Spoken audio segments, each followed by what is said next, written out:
Já pode ir para o culto infantil. Eu quero convidar aqui à frente agora o Enzo Gabriel, a Mirelle e o Diego e a Rose. Vem cá, família abençoada. A Mirelle, irmãos, é filha da Rose, esposa do Diego. E eles tiveram o bebê e agora nos procuraram porque eles querem apresentar o bebê à igreja, querem consagrar o bebê ao Senhor. E nós vamos estar fazendo isso agora, amém? Amém, irmãos? Fiquem de pé em nome de Jesus.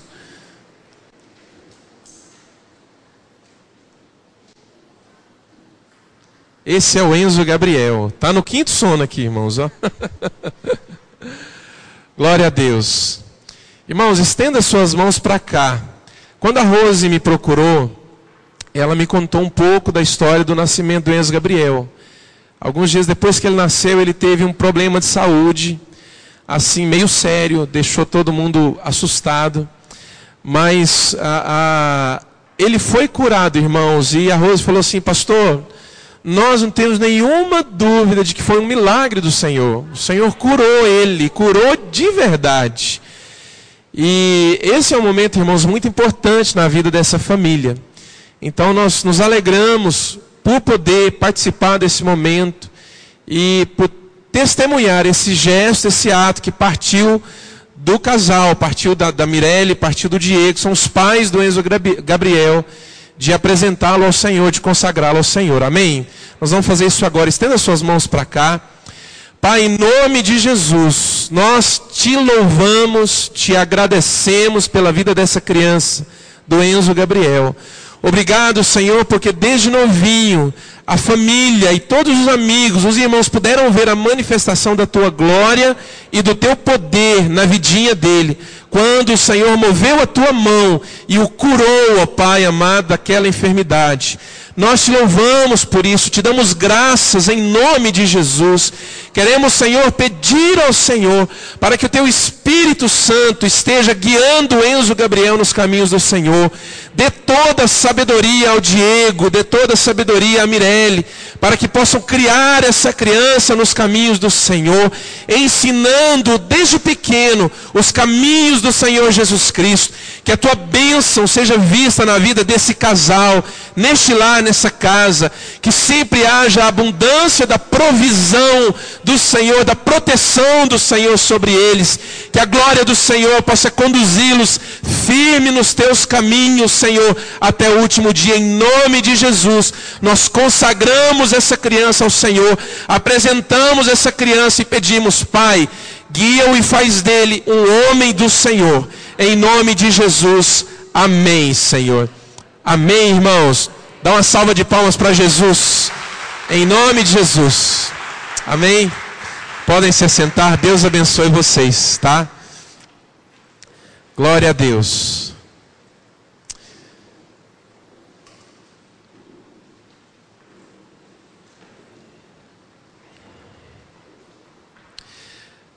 Irmãos, nós temos vários visitantes hoje na igreja. Deixa eu conhecer quem está nos visitando pela primeira vez. Faz um sinal assim com a mão. Eu quero ver quem está nos visitando pela primeira vez. Além da Márcia, né? A Márcia, fica de pé, querida, por favor, para a igreja conhecer você. Irmãos, essa é a Márcia. Ela é lá de São Luís de Montes Belos. Ela tem um nome lindo, né? Que é o nome da minha esposa. E ela é da Igreja de Deus. Ela frequenta bastante a Ouvir e Crer lá em Montes Belos com o pastor Divino. Ela está aqui passando as férias, está com os filhos e hoje veio aqui na nossa igreja. Deus abençoe, querida, volte mais vezes, leve o nosso abraço lá para o pastor da sua igreja e para o pastor Divino também quando vê ele por lá, tá? Deus abençoe em nome de Jesus. Amém. Tem mais alguém que está nos visitando pela primeiríssima vez?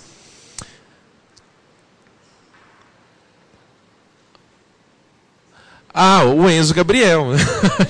já apresentamos o Enzo Gabriel. Amém. Ok, quem está nos visitando pela segunda, pela terceira vez, é muito bem-vindo, em nome de Jesus. Nós temos aqui, irmãos, só para lembrar, Nós temos uma infinidade de material na livraria dos jovens ali. Tem esse livro aqui, olha, Eu Escolhi Esperar, e agora? Isso é para jovem que está procurando uma esposa. Tá? Então, passa ali, compra o livro, vai abençoar a sua vida. Qual o preço desse livro, Natália? R$30 esse livro aqui, irmãos. Ó. A autora Patrícia L.R. Geiger. Esse livro aqui foi muito lido aqui na igreja. Quantos não leram ainda esse livro aqui? Levanta a mão, deixa eu ver. Família, Lugar de Delícias. Pouca gente, né? Então, compre esse livro. Esse livro é do pastor José Rodrigues e fala sobre a família como, de fato, um lugar de delícias. Muito, muito bom esse livro. E tem aqui um DVD, Eu Escolhi Esperar também. É um DVD, uma mensagem do Nelson Júnior. Está aqui também, você pode comprar para abençoar a sua vida, para dar de presente, tá? Pode fazer isso. Amém, querido? Abra sua Bíblia comigo no Evangelho de Lucas, no capítulo 7. Nós vamos ler a partir do versículo 11. Lucas capítulo 7, versículo 11.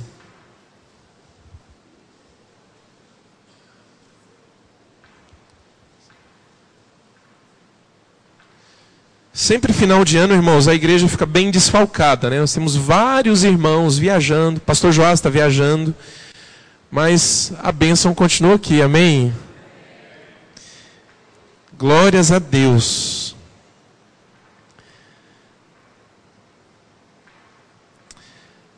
Lucas capítulo 7, versículo 11. Walter, então... Lucas capítulo 7, versículo 11.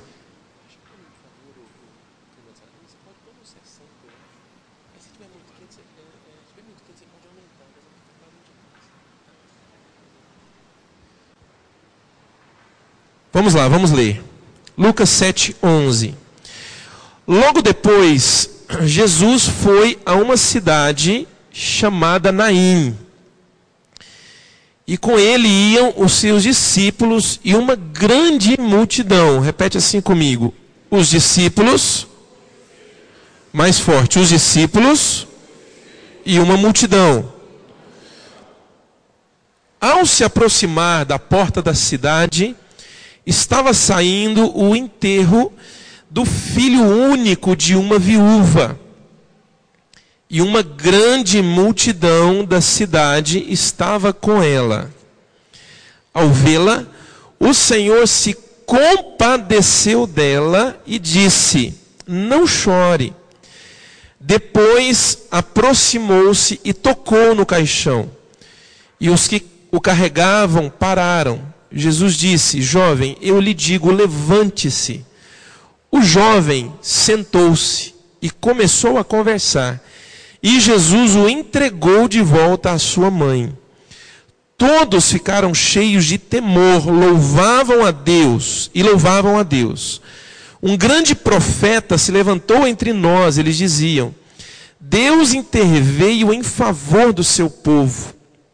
Essas notícias sobre Jesus espalharam-se por toda a Judéia e regiões circunvizinhas. Amém, querido? Amém? Fecha seus olhos, vamos orar mais uma vez. Pai, nós te damos graças por tua palavra, que é viva e eficaz. É mais penetrante do que a espada de dois gumes, que penetra até o ponto de dividir a alma e o espírito, as juntas e medulas. E é apta para discernir os propósitos e intenções do coração. Nessa hora, Senhor, nós pedimos para que essa palavra, uma palavra que traz um consolo tão extraordinário para nós, que essa palavra possa tocar-nos profundamente, Senhor. Possa mostrar-nos o poder que o Senhor tem de consolar. Possa mostrar-nos o poder que o Senhor tem de se compadecer. Possa mostrar-nos o poder que o Senhor tem de trazer restauração à nossa vida. Em nome de Jesus, que o teu Espírito Santo fale, e fale de maneira clara aos nossos corações. Em nome de Jesus, amém, Senhor. Amém. Irmãos, essa passagem é uma passagem muito bonita. Numa cidade que só fala uma vez na Bíblia, você não vai encontrar mais de uma vez um texto falando sobre essa cidade. Naim era uma cidade que ficava ali em Israel, próximo ali a Jerusalém. O texto aqui não diz aonde era essa cidade. Mas enquanto Jesus ia andando, e o texto aqui diz que ele ia em direção a essa cidade. E com Jesus ia uma multidão e os seus discípulos. O texto é bem claro com relação a isso. O texto diz que Jesus ia andando com os seus discípulos e junto com ele uma numerosa multidão. A primeira coisa, irmãos, que eu quero meditar com você nessa noite é sobre isso. Isso faz parte de tudo aquilo que tem falado ao meu coração.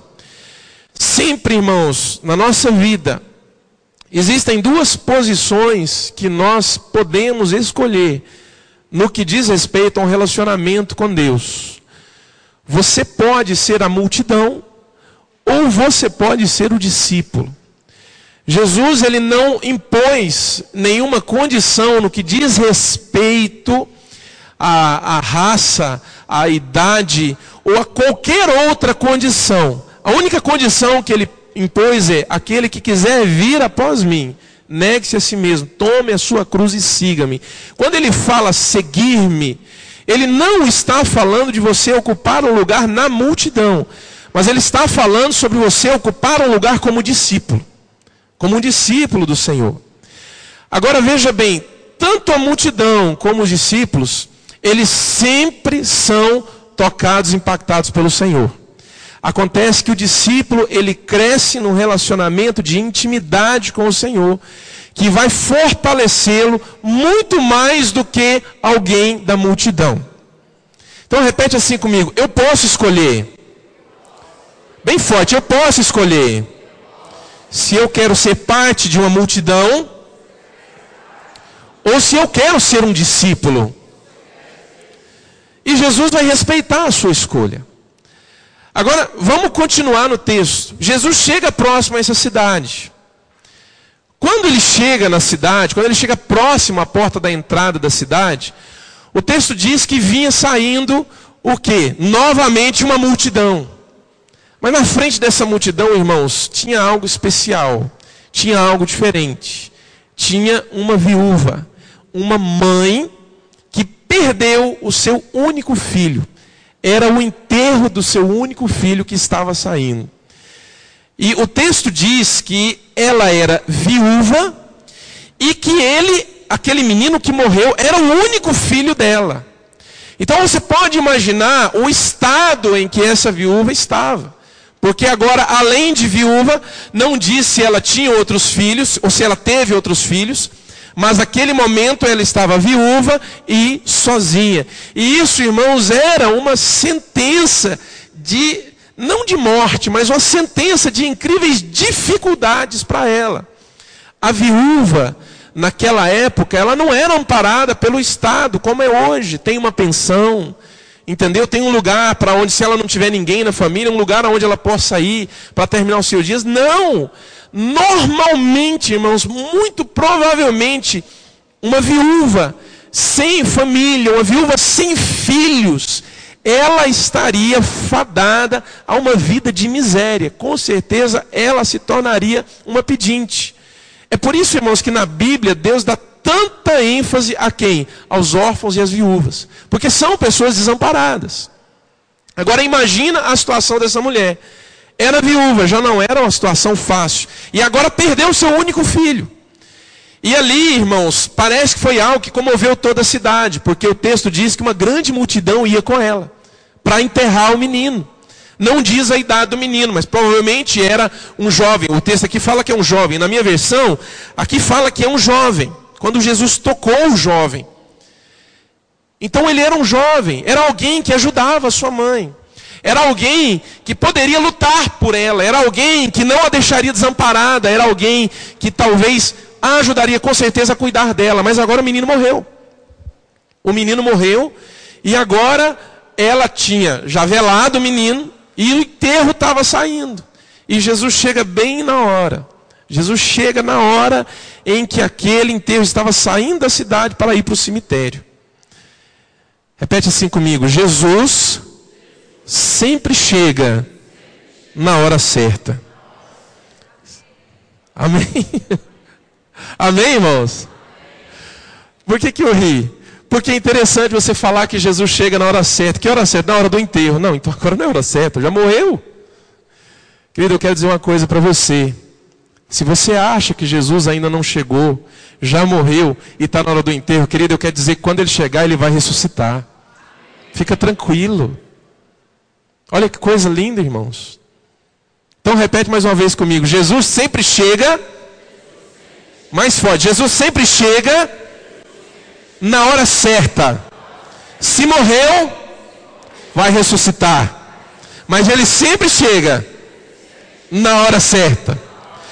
Todas as pessoas que foram procurar Jesus, porque tinha alguém em casa doente, não foi só uma.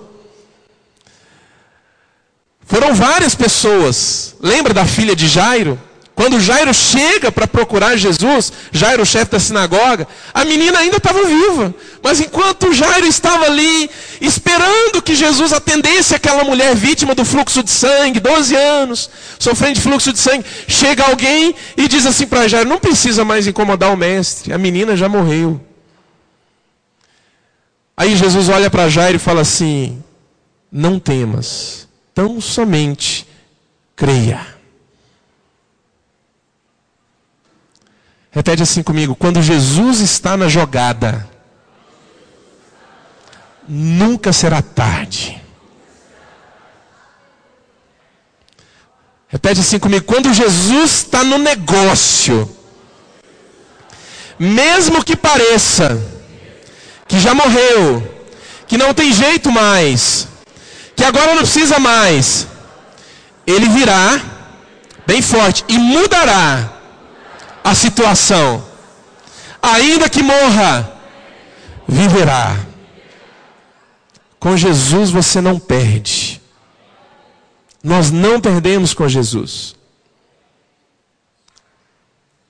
E talvez, irmãos, a grande lição, uma das grandes lições desse texto, é nós sabermos que, mesmo que não pareça, Jesus está na minha vida e sempre vai agir na hora certa, mesmo que pareça que já morreu. Mas ele vai agir na hora certa. Jesus nunca chegou atrasado. Ele nunca chegou atrasado, irmãos. Eu vou repetir isso, irmãos. Eu vou repetir isso 10 vezes. Quer ver? Jesus nunca chegou atrasado. Repete junto comigo, vamos lá? Jesus nunca chegou atrasado. Jesus nunca vai chegar atrasado. Vamos lá? Comigo, vamos lá? Já foram 3. Jesus nunca vai chegar atrasado. Vamos lá, todo mundo junto. Jesus nunca vai chegar atrasado. Jesus nunca vai chegar atrasado. Jesus nunca vai chegar atrasado. Jesus nunca vai chegar atrasado. Jesus nunca vai chegar atrasado. Ele nunca vai chegar atrasado. Creia nisso.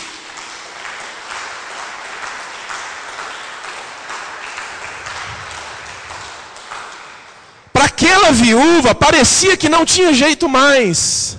Para aquela viúva, irmãos, parecia que não adiantava mais. Por quê? Porque de tudo aquilo que ela passou, o texto não diz do que aquele menino morreu.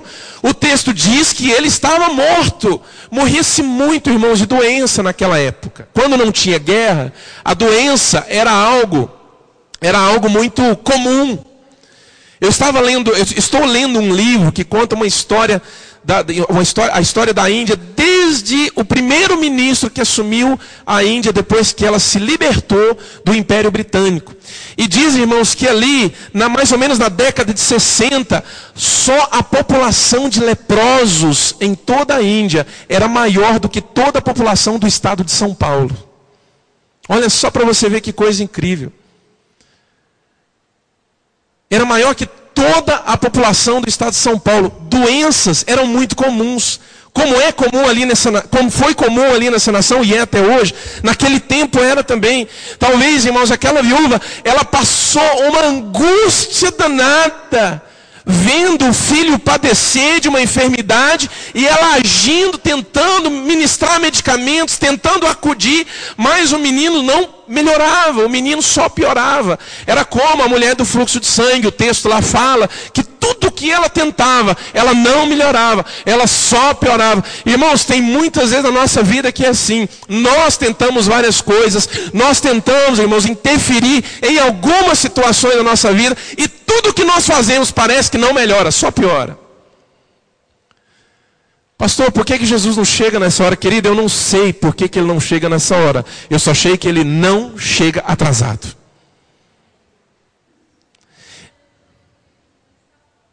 Oi?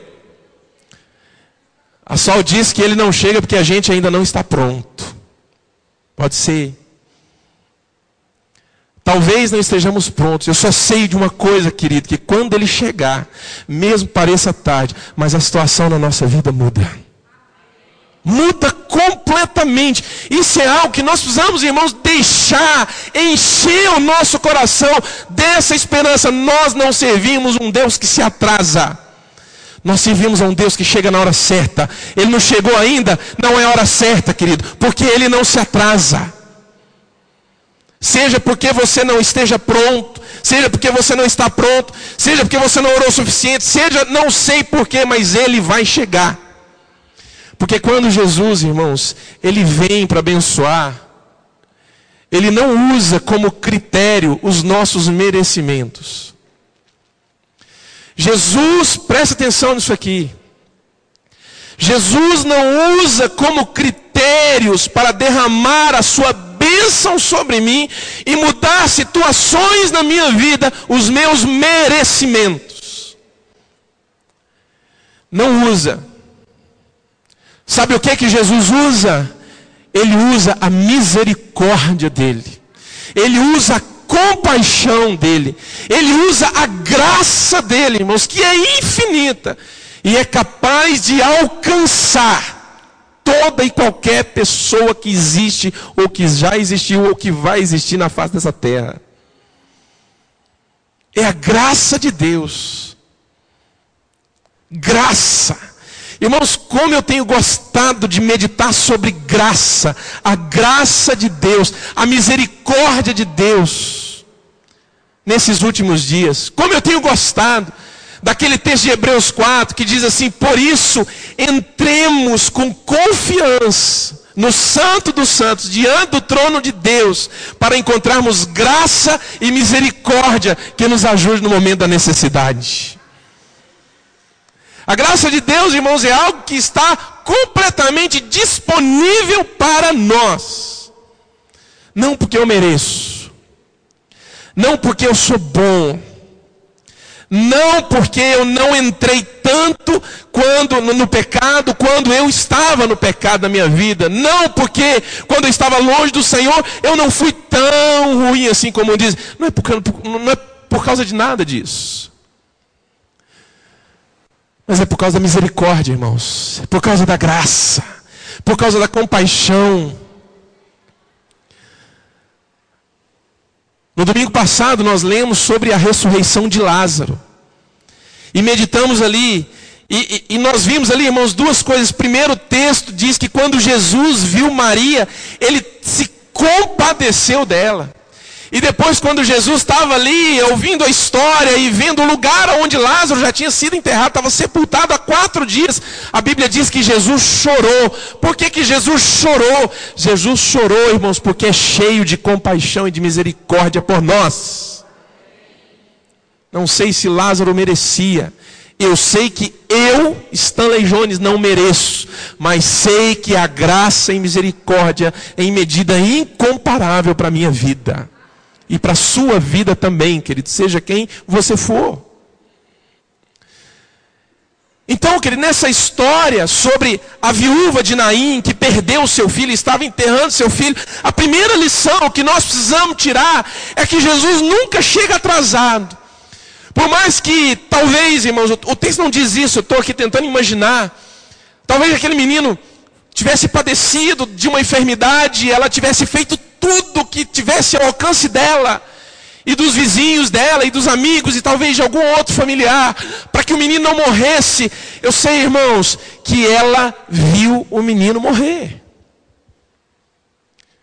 Quanta coisa, irmão, na nossa vida, às vezes nós olhamos e vamos vendo o seguinte: vai morrer. Tudo que faz parece que só piora. Ou no máximo não muda a situação. Querido, eu quero dizer uma coisa para você. Jesus não se atrasou.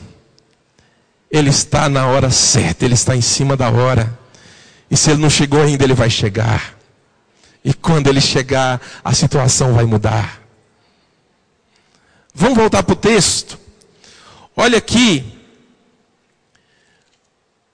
Porque Jesus entra, Jesus se aproxima, versículo 12, ao se aproximar da porta da cidade, estava saindo o enterro do filho único de uma viúva, e uma grande multidão da cidade estava com ela. Ao vê-la, o Senhor se compadeceu dela e disse: não chore. Não chore.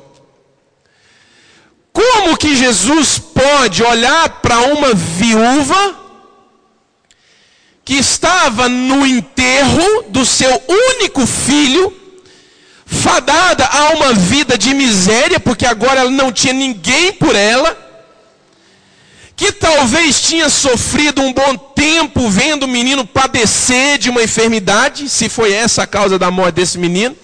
Como que Jesus pode chegar para ela e dizer: não chore? Às vezes, irmãos, nós já pegamos algumas situações que nós tentamos consolar amados e familiares nossos e amigos nossos de uma situação ruim que aconteceu, a pessoa está chorando e você diz assim: não chora não, fulano. Quantos já passaram por isso aqui, irmãos? Levanta a mão. Todo mundo já passou. Quando nós falamos assim, irmãos, é uma maneira nossa, é uma expressão do nosso coração de se compadecer com aquela pessoa. E é uma maneira nossa de querer consolá-la da aflição que ela está passando. Não chora não. Eu não vou dizer isso, não vou dizer aqui, mas de maneira alguma que isso vamos dizer, é da boca para fora, é lágrima de crocodilo. Não, não é. Às vezes é uma expressão do nosso coração que nos leva, que mostra que nós estamos compadecidos com aquela pessoa e dizemos para ela: fulano, não chora. A mesma maneira que Jesus fez com ela, Jesus olha para ela e diz assim: não chores.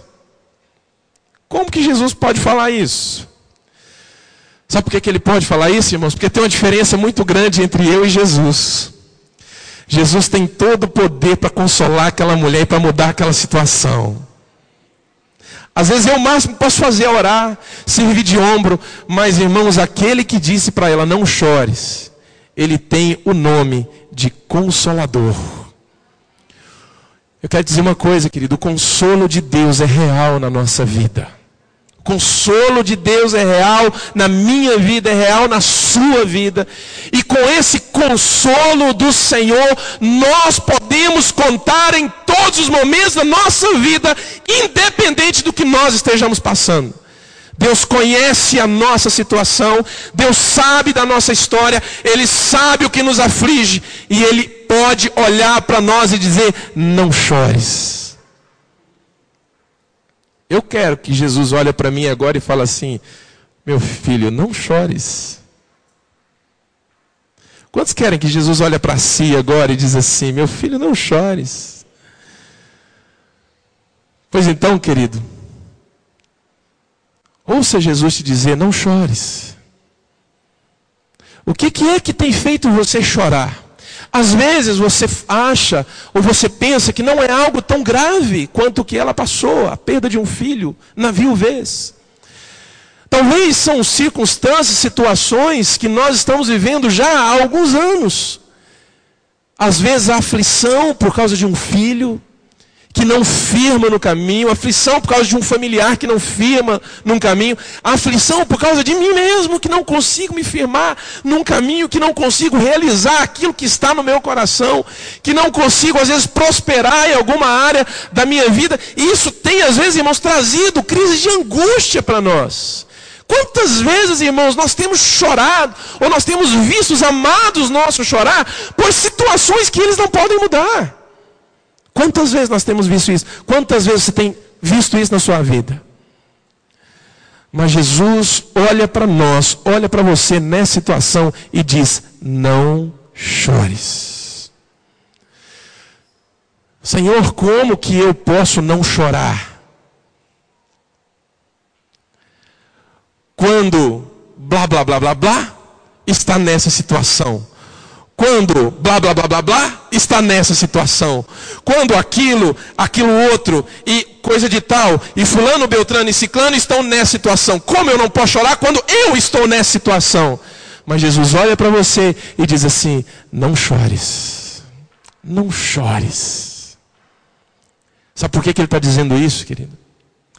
Além do consolo que Ele pode trazer na nossa vida, Ele quer despertar em você a fé que Ele vai mudar a situação. Então fica firme e não chores. Toda situação que você tem colocado diante de Deus, se você continuar crendo, se você continuar firme, vai mudar. Vai mudar. Pensa aí agora com você. O que é o seu blá blá blá blá que não muda? O que é o seu aquilo outro, fulano, ciclano, beltrano, que não muda? O que é aquela situação? Vocês estão entendendo o que eu estou querendo dizer? Quem está entendendo? Diga amém, querido. Qual é esse blá blá blá blá blá? Se refere a uma situação na sua vida, pela qual você tem se angustiado, que você está vendo que vai morrer, ou que já morreu. Talvez você já está chorando no velório. De um sonho, de um plano, de uma perspectiva.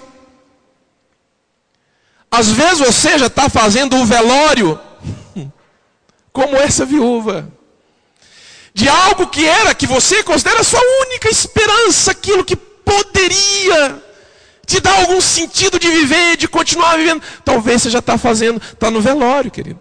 Quantos estão entendendo isso, irmãos? Mas Jesus te diz: não chores. Porque quando Jesus chega no velório, acaba com o velório. E seja lá o velório que você está vivendo. Em nome de Jesus, não estou liberando palavra nenhuma de maldição sobre você. Estou parafraseando o texto. Estou falando de uma situação que, se você realmente estiver no velório, querido, eu quero dizer que Jesus chegou no velório. E a notícia é: não vai mais ter velório. Não vai mais ter velório. Fala assim para o seu irmão: não vai mais ter velório. Fala assim para o seu irmão: pode começar a rir ao invés de chorar, porque não vai mais ter velório. Seja lá o que for, não vai mais ter velório, porque Jesus chegou, e quando Ele chega, acaba o velório. Com quantos velórios Jesus acabou? Agora não foi com velório, foi com enterro, foi com cortejo fúnebre. Oh meu Deus, Ele não chegou no velório. Eu chorei, tristeci, fui tomado de uma tristeza profunda, perdi a esperança. Ele não chegou. Aí saiu o enterro, mas é lá no enterro que Ele está te esperando, querido. Ah, mas aí Jesus não chegou no enterro. Jesus chegou como Lázaro. Tinha 4 dias que já tinha sido sepultado. Glória a Deus. Chegou, tinha 4 dias que tinha sido sepultado. O que aconteceu? Lázaro, sai para fora, meu filho. Não teve no velório, não teve no cortejo fúnebre, mas chegou quando tinha 4 dias de sepultado. O que aconteceu? Ressuscitou, porque Ele é poderoso para fazer você levantar, para mudar a situação na sua vida. Então não chores, não chores. Jesus chega, irmãos, Ele parou com o cortejo. Olha o versículo 13. Ao vê-la, o Senhor se compadeceu dela e disse: não chore. Irmãos, esse não chore aqui, isso é poderoso demais, porque isso mostra a natureza consoladora do Deus Todo-Poderoso. Ele pode dizer para eu não chorar, porque Ele tem poder para me consolar e para reverter a situação na minha vida. Depois aproximou-se, tocou no caixão e os que o carregavam pararam. Jesus disse: jovem, eu lhe digo, levante-se. O morto sentou-se e começou a conversar. Ele sentou, estava deitado no caixão, quando Jesus tocou e falou: levante-se. Ele levantou. Você pode imaginar o que a multidão pensou quando viu o morto levantando, irmão? Você pode imaginar? Irmãos, eu estou rindo porque eu li o texto, eu entendi algumas coisas, porque o texto, aqui na minha Bíblia, o texto fala assim que o povo encheu-se de temor. Aí você passa batido nisso, né? O povo ficou atemorizado. Mas quando você vai olhar isso no hebraico, no grego, irmãos, ali no grego, fala que o povo ficou apavorado quando viu o morto levantar. Exatamente, o povo vazou, porque o morto levantou. Querido, eu quero te dizer o seguinte: há uma diferença entre ser discípulo e ser multidão. Tem certas coisas que quem é da multidão nunca vai entender. Mas quem é discípulo sabe que esse trabalho de ressuscitar é algo típico dele. Está vendo a diferença entre ser discípulo e ser da multidão? A Bíblia diz que o povo ficou atemorizado, irmãos, eles ficaram horrorizados de ver. Eu tenho certeza que teve gente que não dormiu naquela noite. E não foi num velório, uns quantos velórios para frente, que vai que eu vou lá e vejo outro morto levantar, vou, não, você está doido, esse trem é muito feio. Isso é multidão. A multidão, às vezes, ela vê o poder acontecendo, mas ela não entende. Ela não entende a profundidade daquilo que aconteceu. Ela não entende o significado daquilo que aconteceu. Mas os discípulos entendem.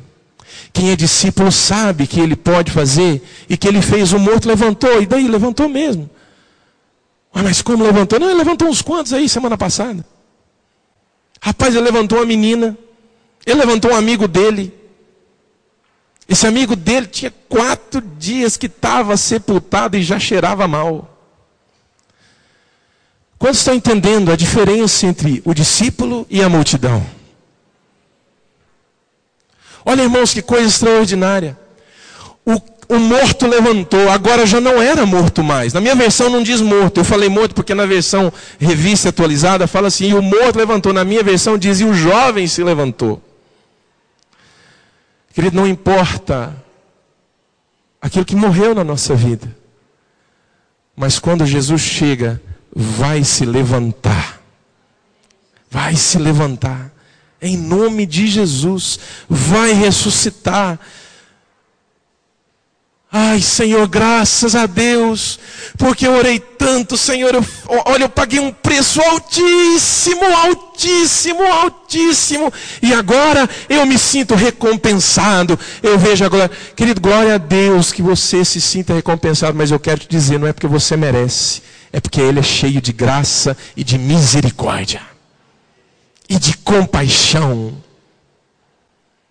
Não nos trata de acordo com aquilo que nós agimos. Ele nos trata baseado na natureza dele, que é perdoadora, que é paciente, que é benigno, é cheio de graça e de misericórdia. E para terminar, irmãos, olha o que o texto diz. O jovem sentou-se, o morto sentou-se e começou a conversar. E Jesus o entregou de volta à sua mãe. Irmãos, que coisa extraordinária. Vamos olhar os dois lados. Primeiro, o literal do que o texto está dizendo. O texto diz que Jesus pegou o menino que estava morto, estava indo para o sepultamento, ressuscitou e agora devolveu o menino para sua mãe. Irmãos, pensa a alegria dessa mãe.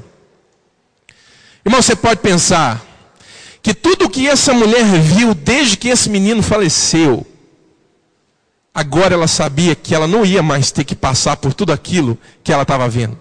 Talvez o abandono, a dificuldade financeira, não ter ninguém por ela, porque agora Deus devolveu o menino para ela.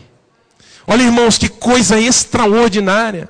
Não diz aqui se essa viúva era crente, não fala sobre um contexto de fé ou não que ela teve. Eu não estou querendo dizer para você que a fé é dispensável. Irmãos, a fé não é dispensável, a fé é indispensável.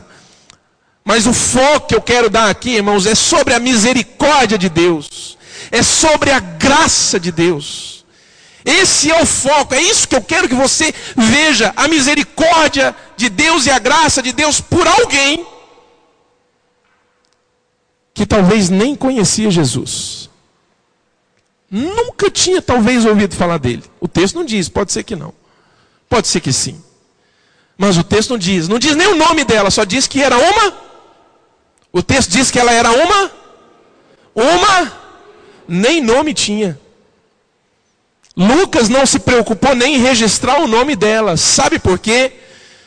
Talvez porque era uma pessoa simples, do povo, não tinha nome, não era conhecida.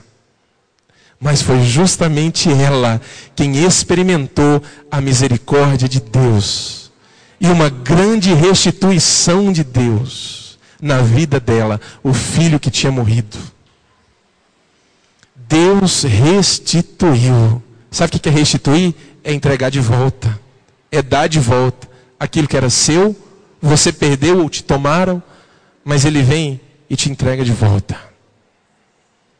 Isso é restituição. Deus é especialista em restituir. Repete assim comigo: meu Deus é especialista em restituir.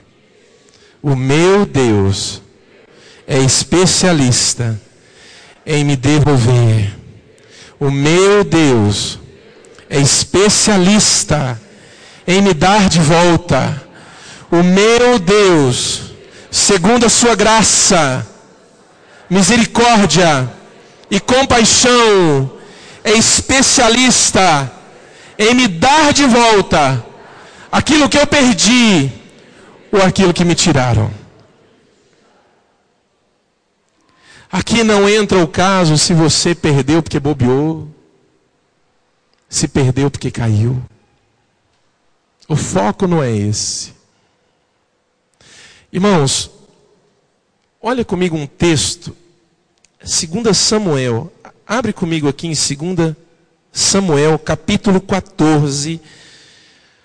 É a segunda vez, aqui irmãos, esse texto está grifado aqui na minha Bíblia, de verde. Mas hoje é a segunda vez que eu abro a Bíblia e cai em cima desse texto e não está marcado. A minha marcação está lá na frente, está lá perto de... Está lá em Lucas, onde a gente estava lendo. Olha esse texto, 2 Samuel, capítulo 14, versículo 14. Olha o que esse texto diz.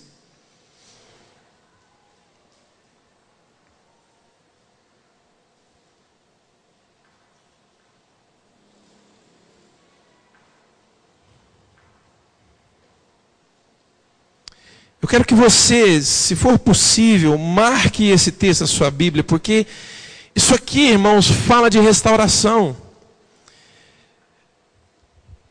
Ele fala de restauração e é interessante porque nesses últimos domingos que nós temos pregado essa série de mensagens que fala sobre restauração, que fala sobre cura, que fala sobre se levantar, Quando eu uso a expressão cair, eu já expliquei isso várias vezes, eu não estou me referindo a cair no pecado.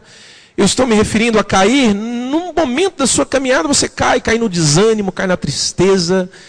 Você entendeu? Você cai, você perde o ânimo, perde a empolgação. Quando eu digo cair, eu estou me referindo a isso. Mas interessante que esse texto agora, ele fala sobre outra coisa, ele fala sobre cair no pecado. Esse texto aqui, 2 Samuel 14:14, ele fala sobre cair no pecado. Olha como é a misericórdia de Deus. Ele diz assim, olha aqui, ó, que teremos que morrer um dia, é tão certo como não se pode recolher a água que se espalhou pela terra. Mas Deus não tira a vida, ao contrário, Ele cria meios para que o banido não permaneça para sempre afastado dele. Irmãos, olha para mim, irmãos. Deixa eu terminar essa mensagem te contando o contexto dessa história aqui. Davi estava sendo confrontado, porque Absalão tinha matado Aminon. Um irmão matou outro irmão. Os dois eram filhos de Davi. E Davi, irmãos, ficou profundamente marcado, acabado, arrebentado por causa daquilo. Pensa um filho matar o outro filho. Aí, irmãos, ele baniu Absalão da presença dele. Absalão fugiu para outra cidade. E por vários anos, se não me engano, 2 ou 3 anos. É só você ler ali para trás que você vai entender o contexto. Por 2 ou 3 anos. Ali, irmãos, Absalão fica longe de Davi. Davi não aceita receber Absalão. Não aceita. Mas aí Joabe arma um esquema. Joabe era o capitão da guarda. Arma um esquema. E o esquema era de fazer com que Davi permitisse que o filho voltasse. Então ele arma um esquema ali com uma mulher. Irmãos, resumindo a história, Deus usa a boca dessa mulher para falar para Davi sobre perdão. Deus usa a boca dessa mulher, uma mulher ímpia. Pode ler o texto aí na sua casa. Deus usa, irmãos, você foi vítima de uma armação, mas é impressionante como Deus fala através de uma mula e fala através de quem às vezes, irmão, não tem nada a ver com ele. Olha o que a mulher falou.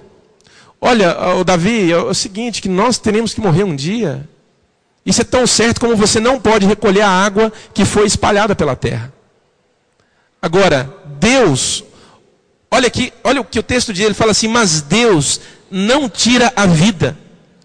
Ao contrário, Ele cria meios para que o banido não permaneça para sempre afastado dele. Aqui agora está falando sobre uma queda em pecado. Eu quero dizer uma coisa, querido, se esse foi o seu caso, se perdeu porque cometeu pecado, caiu, eu quero dizer uma coisa, Deus criou meios para que você que talvez se sente banido, não permaneça para sempre afastado dele. Ele quer você de volta. Quantos podem dizer amém por isso, irmãos? Deus quer você de volta. E Ele criou meios. Qual foi o meio? Jesus. João diz assim, filhinhos, essas coisas eu vos escrevo para que não pequem. Contudo, se alguém pecar, saiba que nós temos um advogado junto ao Pai, Jesus Cristo, o justo. O que é isso? Misericórdia.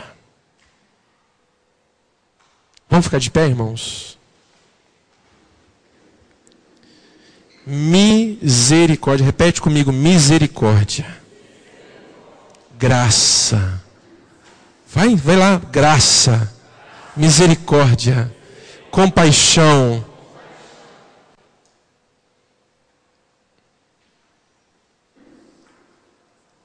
Provérbios fala ainda que o justo caia 7 vezes, mas o Senhor o levantará.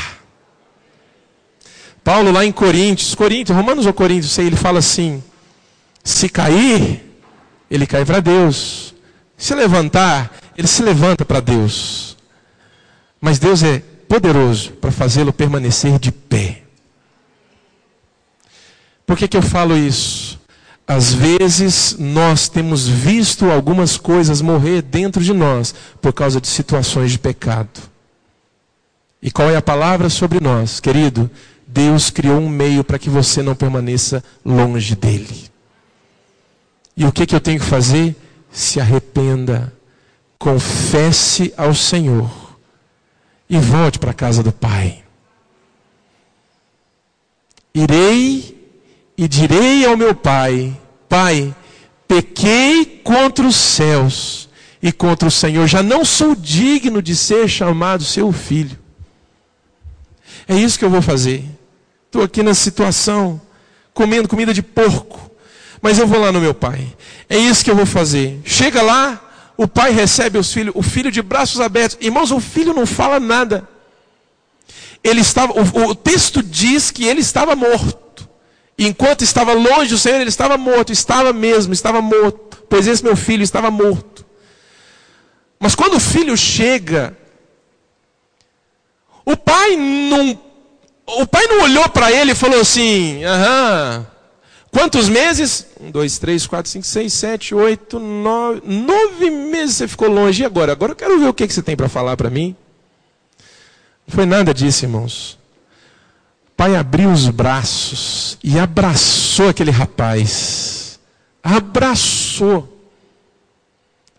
Aí ele olha para o pai e fala assim: Pai, pequei contra os céus e contra o Senhor. Olha o arrependimento e a confissão. Pai, pequei contra os céus e contra o Senhor. Já não sou digno de ser chamado teu filho. Ele fala assim: meu filho. Aliás, meu filho não. Chama os empregados. Fulano, vem cá. Dá um banho nesse rapaz, troca a roupa nele, põe sapato novo nele, pega a aliança, põe de volta no dedo dele.